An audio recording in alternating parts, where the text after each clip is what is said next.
ઓખામાં ગણેશ મહોત્સવ 2025નો ધામધૂમપૂર્વક પ્રારંભ કરવામાં આવ્યો હતો। સમગ્ર શહેરમાં ભક્તિ અને ઉત્સાહનો માહોલ છવાયો હતો। આ વર્ષે 30થી પણ વધુ નાના મોટા ગણેશ પંડાલોમાં ગણેશજીની સ્થાપના કરવામાં આવી હતી। ખાસ કરીને ઓખાકા રાજા પંડાલની એન્ટ્રી આકર્ષણનું કેન્દ્ર બની હતી, જ્યાં નાના બાળકો, યુવાનો અને મહિલાઓ ડીજેના તાલે ગણેશજીના આગમનનો ઉલ્લાસ ઉજવી રહ્યા હતા। સ્થાપના બાદ દરેક પંડાલમાં મહાઆરતી અને ભસ્મ આરતી કરવામાં આવી હતી, જેમાં મોટી સંખ્યામાં ભક્તો જોડાયા અને ગણેશ ભક્તિમાં લીન બન્યા હતા।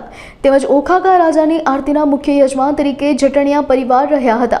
આ પ્રસંગે ઓખાકા રાજાના પ્રણેતા રવુભા માણેકે આ ઉત્સવને સફળ બનાવવા માટે યુવાનોને બિરદાવ્યા હતા અને તેમને શુભકામનાઓ પાઠવી હતી। વક્રતુંડ મહાકાય સૂર્યકોટી સમપ્રભ નિર્વિઘ્નમ કુરુ મે દેવ સર્વ કાર્યસુ સર્વદા।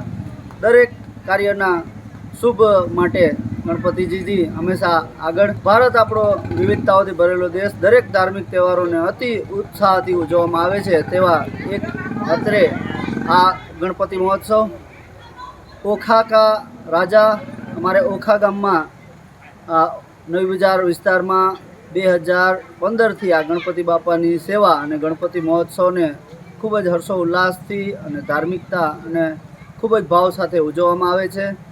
ઓખા ખાતે ઓખાકા રાજા એ નામ જ અત્યંત પ્રસિદ્ધ અને સૌથી આકર્ષક જોઈએ તો અમારો આ ઓખા નવી બજારનો ધાર્મિક ઉત્સવ। અત્રે રહેતા તમામ પરિવાર આ ગણપતિ મહોત્સવને અત્યંત ધાર્મિક અને ભાવથી ઉજવે છે।